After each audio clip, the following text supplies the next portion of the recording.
స్పష్టమైంది. ఇవాళ ఇవన్నీ బయటకు వస్తూ ఉంటే జగన్మోహన్ రెడ్డి గారి పత్రికలో, వాళ్ళ టీవీల్లో అసత్యాన్ని ఇవాళ ప్రచారం చేయాలని చూస్తున్నారు. ఇంతకంటే సిగ్గుచేటు ఇంకోటి ఉండదు. తప్పుడు కథనాల్ని తయారు చేసి ఇవాళ మొత్తం కూడా మీ స్కామ్ కానీ, మీ కుట్రలు కానీ, మీ అనుయాయుల పాత్రలు కానీ, మీ సొంత ఇంటి మీ మనుషులు కానీ మొత్తం కూడా బయటకు వస్తూ ఉంటే ఇవాళ మీ సాక్షి పేపర్లో, మీ టీవీ ఛానల్స్లో తప్పుడు కథనాలతో ప్రజల్ని మళ్ళీ మోసం చేసి మభ్యపెట్టాలని ప్రయత్నం చేస్తున్నారంటే ఒక్కసారి మనం అందరం కూడా ఆలోచించాలి. ఇవాళ మొత్తం దొరికినటువంటి దొంగలు ఇవాళ, అందుకని మేము మొట్టమొదటి నుంచి కూడా ప్రభుత్వం వచ్చిన వెంటనే వైట్ పేపర్స్ రిలీజ్ చేశాం. వైట్ పేపర్స్లో క్లియర్గా ఎక్కడెక్కడ దోపిడీ జరిగింది, ఏ రకంగా వీళ్ళు దాన్ని ఉపయోగించుకున్నారు అని క్లియర్గా మేము ఇచ్చాం. ఇవాళ ఏదైతే మేము ఇచ్చామో అదే విషయాన్ని వైఎస్ఆర్ పార్టీకి నెంబర్ 2గా ఉన్నటువంటి వ్యక్తులు కూడా బయటికి చెప్పారు. ఇవాళ దాన్ని తీసుకొచ్చి వాళ్ళందరినీ కూడా తెలుగుదేశం పార్టీతో అక్కడ విచారణలో అరెస్ట్ అయినటువంటి వ్యక్తుల్ని, లేకపోతే విచారణ పిలిచినటువంటి వ్యక్తుల్ని తెలుగుదేశం పార్టీకి అంటగట్టాలని ప్రయత్నం చేస్తామన్నదంటే ఇంతకంటే సిగ్గుచేటు ఇంకోటి ఉంటుందా? నేను ఈ సందర్భంగా అడుగుతా ఉన్నా. ఈ కుంభకోణంలో గత నెల రోజులుగా వస్తున్నటువంటి వార్తల్లో విజయసాయిరెడ్డి గారిని విచారణ చేస్తే ఆయన ఏ పార్టీ, మిథున్ రెడ్డి గారు ఏ పార్టీ, రాజకేశ్ రెడ్డి ఆయన ఎవరు జగన్మోహన్ రెడ్డి గారు అనుచరుడు కాదా? గోవిందప్ప, ధనుంజయ రెడ్డి గారు, కృష్ణమోహన్ రెడ్డి గారు, వీళ్ళ పాత్రలన్నీ గురించి కూడా స్పష్టమైనటువంటి ఆధారాలతో ఇవాళ వార్తలు వస్తామంటే వీరంతా ఏ పార్టీకి చెందిన వాళ్ళు? జగన్మోహన్ రెడ్డి గారు ఇవాళ తప్పుడు కథనాలను మీరు రాయిస్తూ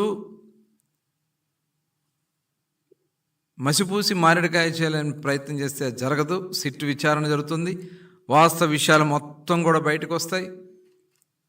ఎవరెవరు దీంట్లో పాత్రలు ఉన్నారో, పాత్రదారులు, సూత్రధారులు, ఎవరెవరు ఎక్కడ ఎంత దోపిడీ చేశారో మొత్తం కూడా బయటకు వస్తుంది. 2019లో వీరెవరికన్నా మద్యం వ్యాపారాలతో సంబంధాలు ఉన్నాయా?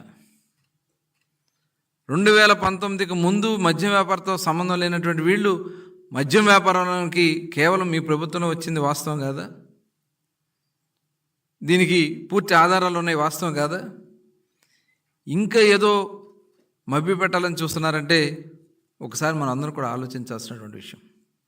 అలాగే 10 మద్యం డిపోల్ని తాకట్టు పెట్టి 13,000 కోట్ల రూపాయలు తీసుకొచ్చి ఆ రోజున దాన్ని వేరే దానికి డైవర్ట్ చేసుకుని దాని నుంచి కమిషన్లు కొట్టుకుంది వాస్తవం కాదా?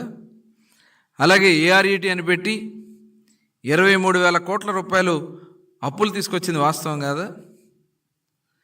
అదేవిధంగా ఈ రకంగా భవిష్యత్తుకు సంబంధించినటువంటి అమ్మకాలని తాకట్టు పెట్టి డబ్బులు తెచ్చి ఆ రోజున కొన్ని పథకాలకి డైవర్ట్ చేసుకుని దాంట్లోంచి ఆ కమిషన్లు కొట్టుకున్నది మొత్తం కూడా బయటకు వస్తూ ఉన్నాయి. కేవలం కొన్ని కంపెనీలు, అప్పటి వరకు అసలు రాష్ట్రంలో ఎక్కడ ఈ కంపెనీలు లేవు. ఆదాన్ అని, లీలా అని, ఎన్వి, B9, సోనా, మూనాక్, వీరంతా 2018 ముందు అసలు ఏపీలో ఉన్నారు. వీళ్ళంతా ఈ కంపెనీలన్నీ ఉన్నాయా? ఎలా పుట్టుకొచ్చినాయి ఈ డిస్టిలరీలన్నీ? దీనికి సమాధానం మీరు చెప్పగలరా? అధిక రేట్లకి అమ్మిచ్చారు. రేట్లు పెంచింది మీరు కాదా? అంటే ఎక్కడ కుంభకోణం జరగలేదు, షాపులు తగ్గిస్తే కుంభకోణం జరిగింది. షాపులు ఎవరు తగ్గించారు? మీరు తగ్గించారు ఎక్కడన్నా షాపులు? ఇవన్నీ కూడా మోసం చేయాలని పనిచేస్తూ ఉన్నారు. ఎక్కడ డిజిటల్ ట్రాన్సాక్షన్స్ లేవు. టోటల్ 99,413.5 కోట్ల రూపాయలు only cash payments, no digital payments. ఇంత డబ్బు ఎక్కడికి వెళ్ళింది? ఓన్లీ క్యాష్ పేమెంట్స్ని ప్రోత్సహించి ప్రభుత్వ దుకాణాల్లో అని చెప్పి మరి ఈ డబ్బంతా ఎక్కడికి వెళ్ళింది? ఎవరి ప్యాలెస్లకు వెళ్ళింది? మీరు సమాధానం చెప్పగలరా? అమ్మకాలు తగ్గాయినాయి కాబట్టి ఎవరికి కమిషన్లు వస్తాయని చెప్పి మాట్లాడిస్తూ ఉన్నారు. ఎక్కడ అమ్మకాలు తగ్గినాయి? డైరెక్ట్గా షాపుల్లో మీ సొంత మనుషులను పెట్టుకుని ప్రభుత్వం నుంచి సప్లై చేసే మద్యాన్ని అక్కడ అన్ని బ్రాండ్లు రానికుండా చేసి నాన్ డ్యూటీ పెయిడ్ లిక్కర్ తీసుకొచ్చి అదే షాపులో అమ్మించడం వల్ల ప్రభుత్వానికి రావాల్సినటువంటి ఆదాయం తగ్గింది తప్ప మీ జేబులు నింపుకుంది వాస్తవం. ఇవాళ లేదంటే పక్క రాష్ట్రాల నుంచో లేకపోతే నాన్ డ్యూటీ పెయిడ్ లిక్కర్ తీసుకొచ్చో మీ అనుయాయుల చేత అమ్మించింది వాస్తవం. ఇవన్నీ కూడా మభ్యపెట్టాలని మీరు ప్రయత్నం చేస్తే ఇది నమ్మే పరిస్థితి లేదు. సిట్ ఉంది, డోంట్ వరీ, అన్నీ బయటకు వస్తాయి. ప్రభుత్వ షాపులు అప్పటి వరకు ఉన్నటువంటి పాలసీలో ప్రైవేట్ వాళ్ళే రన్ చేసుకుని షాపుల మెయింటెనెన్స్ కానీ ప్రభుత్వానికి కట్టాల్సిన డబ్బులు కానీ అన్నీ కూడా సకాలంలో లైసెన్స్ ఫీజు కట్టాలి. పర్చేస్ చేసినటువంటి ఏది కావాలంటే వాళ్ళకి కావాల్సిన బ్రాండ్స్ ఎంపిక చేసుకునే అధికారాలు ఉన్నాయి. కానీ అవన్నీ కూడా తీసేసి ప్రజలకి మొనోపొలిగా చేసుకోవాలి, వాళ్ళు మాత్రమే చేసుకోవాలనే విధంగా ప్రజలకి అసౌకర్యం కలిగించే విధంగా చేయటమే కాకుండా అధిక అద్దెలు ఎవరైతే ఈ ప్రభుత్వ షాపులు పెడతారో ఆ షాపులకి అద్దెలకి 30,000 40,000 ఉంటే 1,50,000 2 లక్షల పైన ఇచ్చి 671 కోట్లు దోచుకున్నారు అద్దెల పేరుతో. ఇది వాస్తవం కదా? మీ అనుయాయులకి అంటగట్టి మీ వాళ్ళు అంటగట్టుకుంది వాస్తవం కదా? అదేవిధంగా సొంత బ్రాండ్లు మాత్రమే ఆ షాపుల్లో అవైలబిలిటీ పెట్టారు. మీరు ఏదైతే మొట్టమొదటి మేము చెప్పినటువంటి కంపెనీలు ఉన్నాయో ఆ బ్రాండ్స్ మాత్రమే అవైలబిలిటీలో పెట్టి మిగతా బ్రాండ్స్ రానివ్వకుండా, మల్టీనేషనల్ కంపెనీస్ రానివ్వకుండా అవన్నీ కూడా తీసుకొచ్చి ప్రజల ఆరోగ్యాలతో ఆడుకున్నది వాస్తవం కదా? మేము వచ్చిన తర్వాత చాలా పారదర్శకంగా షాపులు కేటాయింపులు కానీ పాలసీలో విధానాలు కానీ స్పష్టంగా మేము చేశాం. మీరు ఏ రకంగా మరి ఆ రోజున షాపుల సమయాన్ని మీరు తగ్గించామని చెప్తారు. ఎక్కడ తగ్గించారు? జీవో కూడా ఉంది ఇక్కడ. జీవో నెంబర్ 16 ద్వారా 17/1/22 మీరు ఇచ్చినటువంటి టైమింగ్స్ రాత్రి 9 గంటల వరకు మీరు టైమింగ్స్ ఇచ్చి మేము టైమింగ్స్ తగ్గిస్తే కమిషన్లు వస్తాయా? ఉదయం ఇంతకుముందు 8 గంటలకు ఉంటే దాన్ని 9 గంటల వరకు పెంచింది మీరు. ఇవాళ మీరు ఏదో టైమింగ్స్ పెడితే కమిషన్లు వస్తాయా? దోపిడీ చేయాల్సిన కార్యక్రమాలు చేస్తూనే ఉన్నారు. మీరు ఎక్కడ జరగాలో అక్కడ చేశారు.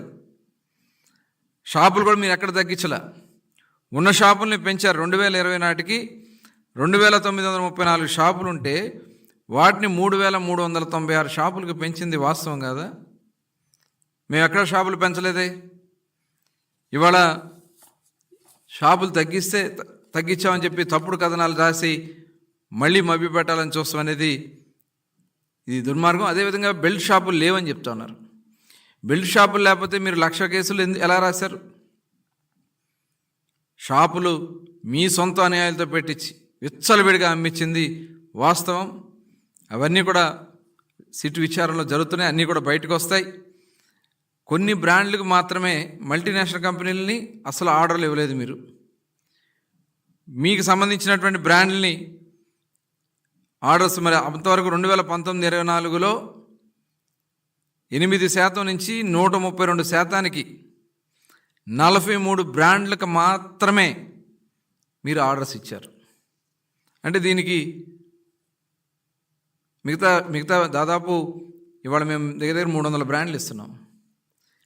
కేవలం మీరు ఈ 43 బ్రాండ్లకు మాత్రమే ఇంత శాతం పెరిగిందంటే దానికి సమాధానం చెప్పగలరా మీరు?